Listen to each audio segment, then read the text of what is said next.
My dad demanded that I show up to my golden child brother's art show, even though I was never invited to speak or be seen, then threatened to cut me off financially if I didn't go. So I showed up, alright. But not in the way they expected, and definitely not with the silence they hoped for. I've already established a prosperous technology career and moved beyond their influence. My phone vibrates again, clattering on the granite counter of my Seattle apartment. Jay's name appears, his sixth call today. I ignore it, observing the rain streak down the tall windows, the city's muted glow a world apart from the dusty Nevada mobile home I escaped at 19. I'm 28 now, a software engineer with a substantial income, but to them, I'm still the one who should immediately comply. The voicemail symbol flashes. I press play, preparing myself. Elise, it's Dad. His voice rasps, heavy with that familiar authority. Jay's gallery debut is next week. You will be there to support him, or don't expect another cent for that extravagant lifestyle of yours. I let out a sharp, bitter laugh. They don't realize I haven't touched their money in years. My life is my own, built from nothing. I sip my coffee, the steam coiling like the resentment I've suppressed for too long. An email arrives. Your brother's art is the family's pride. Be here or you're out. From Dad, of course, all capital letters and manipulation. My stomach tightens, not from fear, but from memory. Jay's messy drawings displayed prominently while my flawless academic reports yellowed in a drawer. I glance at my diploma, Elise Marie Carter, Bachelor of Science in Computer Science, magna cum laude, tucked behind programming manuals, a secret I've kept from them. Why?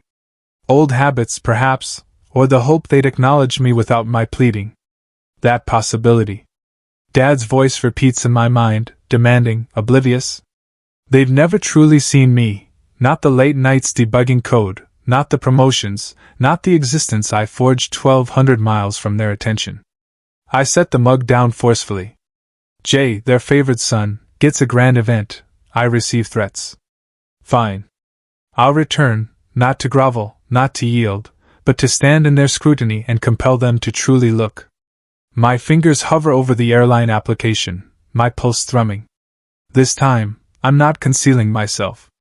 This time, they will witness the woman I've become, whether they are prepared or not.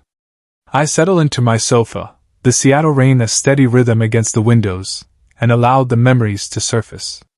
At 10, I won a local coding competition, my first program a clumsy game that took weeks to perfect. I hurried home, certificate clutched tightly, only to find Mom fastening Jay's finger paintings to the refrigerator. That's nice, dear, she murmured, not even looking up. Dad was outside, framing another of Jay's smudged landscapes. I stood there, unseen, the paper wilting in my hands. At 15, my science fair project, a solar-powered water purifier, earned a gleaming trophy.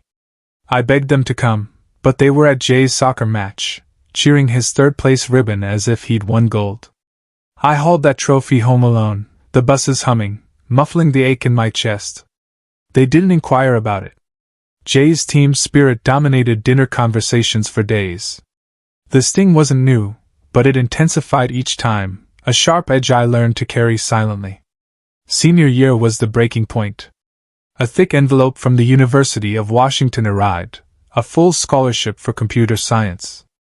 I dreamed of it, sleepless nights coding in our trailer's dim light. I showed them, hands trembling. Dad squinted. That's far, Elise. Jay might feel bad if you go off like that. He's got community college arranged. Mom nodded. We need you close. Close for what? To retrieve Jay's paintbrushes? I saw red but remained silent. I nodded, printed a fabricated local college schedule, and packed a duffel bag. 2 days later, I boarded a Greyhound to Seattle, my heart pounding with terror and triumph. They believed I was 30 miles away, residing at some insignificant school. I sent vague messages, maintained the deception, and built something genuine, top grades, internships, a career they'd never suspect. The thrill of that secret still resonates within me, a quiet defiance against their blindness. Now, I hold Jay's gallery invitation, glossy cardstock, his name prominent, some abstract smudge labeled Visionary. My laptop glows beside it, open to my latest project, a security algorithm for a startup, due next week. I trace the invitation's edge, anger flaring. They framed his every scribble, boasted to neighbors about his brilliance, while my straight-A report cards accumulated dust in a shoebox. I taught myself Python at 14, hunched over a library computer because our dial-up couldn't handle it. No applause, no framed code, just silence. Jay received a celebration for existing. I received chores and indifference. The injustice burns, but it's fuel now, not just pain. I've ascended higher than they ever imagined, and they don't even know it. I recall Dad's voicemail, that gruff ultimatum, and Mom's fragile voice echoing it in my mind. They think I'm still their contingency plan, the spare tire for Jason's prominence. My fingers ache to call back to unleash the truth. I don't need your money. I haven't since I was 19. I've got a corner office, a 401k, a life that would astonish them. But I don't. Not yet. I want them to witness it with their own eyes, not hear it over a poor connection. I open the airline application, the flight to Reno staring back at me. My pulse quickens, a blend of apprehension and resolve. Returning isn't surrender, it's a confrontation. I book the ticket, economy this time, no need to flaunt it yet. The confirmation chimes, and I lean back, gazing at the ceiling. I've spent years validating myself to myself, but this journey, this is for them. They disregarded me for too long, and I'm done awaiting permission to shine. I close my eyes, envisioning the trailer, chipped paint, sagging porch, Jay's artifacts like trophies. I see Mom fussing over him, Dad barking orders at me like I'm still the child who eagerly complied. That girl is gone. I'm not the shadow anymore. I'm the tempest they didn't anticipate. The rain outside diminishes, a soft rhythm now, and I feel it, a shift, a determination solidifying in my bones. I'll walk into that gallery, head held high, and make them look, not at Jay, not at some swindler's promises, but at me, the daughter they never bothered to truly know, the one who didn't just endure their neglect but transformed it into something they cannot disregard. I exhale slowly and steadily. Time to go home. Time to stop concealing myself. The Nevada heat strikes me like a blow as I exit the plane in Reno, the dry air drawing moisture from my skin. I rent a compact car, nothing ostentatious, not yet, and drive the familiar stretch of highway towards home. The trailer comes into view, its faded aluminum gleaming under string lights hung for Jay's big night. I park, dust swirling around my sneakers, and take a breath. I'm not here to blend in this time. Mom is at the door before I can knock, her smile stretched taut. Good, you're here for Jay, she says, thrusting a scribbled list into my hands. Fetch ice, hang banners, set out snacks. No welcome home. No, how are you? I clench my jaw, swallowing the old hurt. Dad lumbers out from the garage, wiping grease from his hands. Tables need setting up for the display. He grunts, his eyes scanning past me to the horizon. I nod, the weight of their indifference settling like sand in my lungs. Same as ever, Jay's moment, my labor. Inside, the trailer is a shrine to him, canvases propped against walls, paint fumes thick in the air.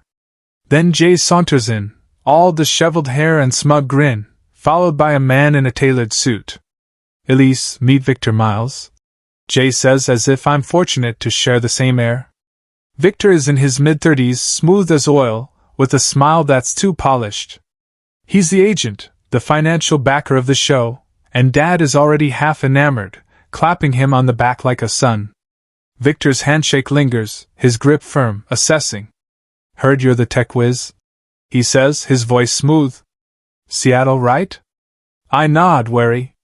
He launches into a monologue about exclusive art deals and investment pipelines for Jay's work, scattering buzzwords, NFTs, private buyers, like confetti. Dad is soaking it up, nodding as if Victor is some prophet. What's your gallery's revenue model? Subscriptions? Commissions? I ask, as casually as I can. Art's gone digital, and I understand the technology. Victor's grin flickers for just a second.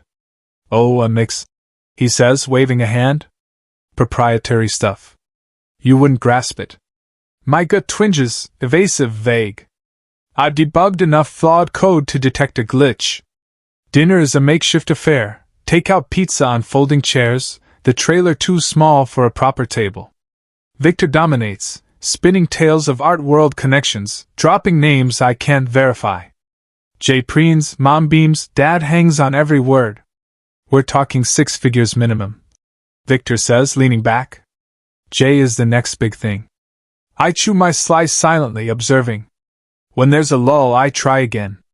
Which exchanges handle your sales? Any blockchain receipts? It's a fair question. Victor's smile freezes, then thaws quickly. Private platforms, he says, smooth as glass. Exclusive access. My network. Dad shoots me a glare. Elise, don't interrogate him. This isn't your office. Mom sighs. Let's keep it pleasant. I bite my tongue, the dismissal a familiar jab. Victor winks at me as if we're sharing a secret, but my skin tingles. Something is amiss. His answers don't add up, and I've spent years pursuing patterns. Afterwards, I'm left folding programs, Jay's face smirking from every page, while they laugh over beers outside. I sneak a glance at Victor, leaning close to Dad, his voice low. Big opportunity coming. I overhear, and Dad's eyes light up. My stomach twists. This isn't just hype. Victor is peddling something, and they're blindly buying. I think of my Seattle life, late nights tracing data trails, detecting fraud in lines of code. This feels similar, a hustle disguised as hope. I stack the programs, neat and sharp, my mind racing. Jay's art is decent, certainly, but not 6-figure genius. Victor is the key, and he's too elusive. I discreetly pull out my phone, snap a photo of him through the window, dark hair, sharp jaw, that too perfect smile. I'll investigate later, when the situation isn't so tense. For now, I'm the errand girl again, invisible unless I'm useful. But I'm watching, and I'm not the child who would shrink anymore. They don't see me yet. Fine. I'll see them first. And whatever Victor is concealing, I'll uncover it. The desert wind rattles the trailer's walls, and I feel it. A storm is brewing, and I'm not fleeing this one. Morning light filters through the trailer's cracked blinds, and I'm already awake, coffee bitter on my tongue. I couldn't sleep. Victor's slick grin kept slithering through my dreams. I'm wiping down a counter when Dad's voice drifts from the porch, low and urgent on the phone. Yeah, Victor says it's a lock. 20,000 into his auction pool. Guaranteed returns. My chest tightens. That's our emergency fund, the last buffer from years of lean winters. I step closer, straining to hear. He's handling it personally. Dad adds, pride in his tone. I want to scream. He's a stranger, not family. But I hold back. Then Mom shuffles in, her eyes darting. Elise, she whispers. Victor needed something for a shoot. Said it would boost Jay's profile. I gave him Nana's pearl necklace. My breath catches. That heirloom, her mother's, passed down with stories of resilience, was our one piece of history. Now it's in Victor's hands, and she's fidgeting as if she knows it's wrong. Rage flares hot and sharp. He's not just taking their money, he's plundering our heritage. I slip outside, needing air, and fire up my laptop in the rental car. The trailer's Wi-Fi is a joke, but my hotspot hums. I dig. Victor Miles, art agent. Nothing solid at first, just puff pieces. Then a forum post. Victor Tate scammed me, fake art sale, gone in 22. Another. Victor Lang took deposits, vanished, 3 cities, 3 names, same modus operandi, charming hustler, big promises, empty pockets left behind. I print screenshots, my hands trembling, and cross-reference photos. It's him, same jaw, same smirk, just different haircuts. My analyst brain kicks in. He's a professional, preying on dreamers like Jay, unsuspecting victims like Dad. Nana's necklace flashes in my mind, and I see red. He's stripping us bare, piece by piece, and they're thanking him for it. I grab the evidence, a thin stack of truth, and head back inside, steeling myself. The trailer is buzzing. Jay prepping canvases, Mom fussing over snacks. I catch Dad alone, poring over a ledger. We need to talk, I say, my voice steady. He barely looks up. Victor's a fraud. Look. I spread the papers, aliases, victim stories, timelines. He's done this before, taken money, disappeared. Dad's face hardens. You're out of line, Elise. This is Jay's shot. I push a photo forward, Victor or Tate, grinning at some gala. He's got your $20,000 and Mom's necklace. It's a pattern. Jay storms in, paint-streaked and furious. What's this? He snatches a page, scans it, then laughs cold. You're jealous I'm finally making it. Always got to tear me down. Mom trails him, wringing her hands. Elise, why can't you support him? I bite back a yell. I'm trying to save you. But it's like shouting at a wall. Dad slams the ledger shut. Enough. You're ruining his week. The rejection lands like a punch, familiar but heavier now. Victor's claws are in deep, and I'm still the villain. I retreat to the porch, evidence crumpled in my fist. The desert sun beats down, mocking me. I think of my Seattle apartment, clean lines, quiet victories, and wonder why I came back. To be ignored again? To watch them bleed out to a con man's tune. Nana's necklace haunts me, pearls she wore through dust storms, now collateral for Victor's lies. And that $20,000, Dad's late nights at the garage, Mom's skipped dinners to save it, gone in a handshake. My throat burns.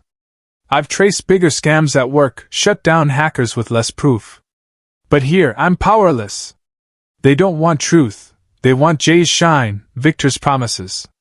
I kick the railing, frustration boiling over, my sneakers scuffing the rubber.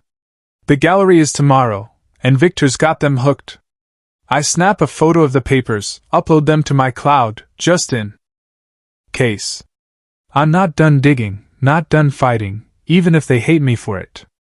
The wind kicks up dust, gritty against my skin, and I feel it. I'm alone here, but I've got sharper eyes than they'll ever know. Victor's not winning yet. The gallery opening sparkles under strung-up lights, a parking lot in Reno transformed into Jay's stage. I'm lugging a crate of programs when Victor strides to the center, unveiling Jay's masterpiece, a loud mess of reds and blues, framed as if it's art's holy grail. I stop cold. It's his old garage painting, tarred up with gloss and a $10,000 tag. My stomach twists. This is a deception, not a breakthrough. Victor grabs a megaphone, his voice booming. Big news! I've auctioned Jay's inspiration, his grandma's pearl necklace, for startup funds. Fetched $5,000. Mom's gasp cuts through the applause, her hand flying to her neck. He said it was just a shoot. She whispers to me, her voice thin. I feel nausea rise. He didn't borrow it, he sold it. Then Victor doubles down. And Jay's new series, pre-sold to a collector, $115,000 up front. Jay grins, soaking it in, but I spot Victor slipping cash to a greasy guy in a suit, no paperwork. My heart races. He's pocketing it, manipulating them all. The crowd cheers, blind, and I'm choking on fury. I push through, cornering Victor as he charms some buyer. We need to talk. I snap, shoving my phone in his face, screenshots of his aliases glaring. Tate, Lang, Miles, same hustle, different masks. His eyes flash, a predator sizing me up. You're too smart for your own good, he murmurs, then smirks. Prove it, sweetheart. He saunters off, cool as ice, and my blood ignites. I whirl to Dad, who's gripping a beer by the tent's edge. Victor's robbing you. Mom's necklace. Fake sales. Look. I thrust the evidence at him. He bats it away, his face flushing. You're embarrassing us, Elise. Get out. Jay storms over, paint-flecked and furious. You've always hated my shine. Crawl back to your nerd hole. Mom hovers silent, her eyes on the dirt. Their words slice, raw and deep, a lifetime of dismissal crashing over me. I'm trembling, but tears won't come, not for them. I stumble to my car, the desert night thick around me, and slump against the hood. My phone pings, a work email, a code review due Monday. It feels like another planet.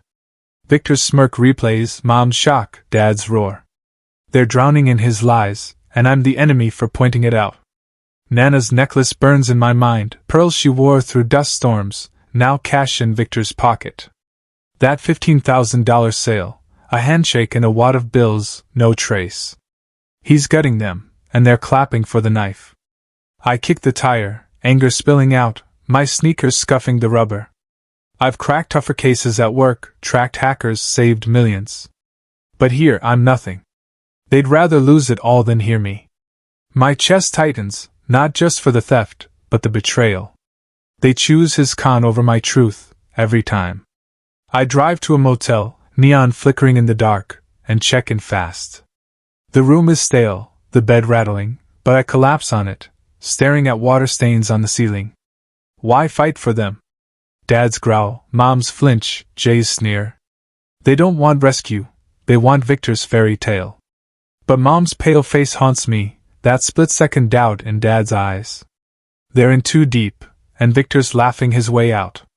I grab my laptop, fingers flying. A quick search, Victor's collector, has no digital footprint, another phantom. I email my private investigator friend from work, attaching the shots. Urgent dig on this guy. Full history. If they won't listen, I'll build a trap for when they fall. Exhaustion drags at me, but sleep is a stranger. I'm done pleading. I'll shove the truth in their faces, even if they despise me for it. The motel's hum fills the silence, a cold lifeline. Tomorrow's the crash. Ready or not, I'm not running. I'm standing tall, fists clenched for me, not them. 2 days after the gallery opening, my motel room is a cocoon of stale air and buzzing silence, until my phone erupts. I'm sipping lukewarm coffee when it starts, 14 missed calls, texts piling up like debris. Dad's voicemail cracks through first, his voice a broken thing I've never heard. Elise, he's gone! Victor took off last night. Everything's empty, the auction money, the sales. Call us, please! My gut clenches, a grim satisfaction mixing with dread,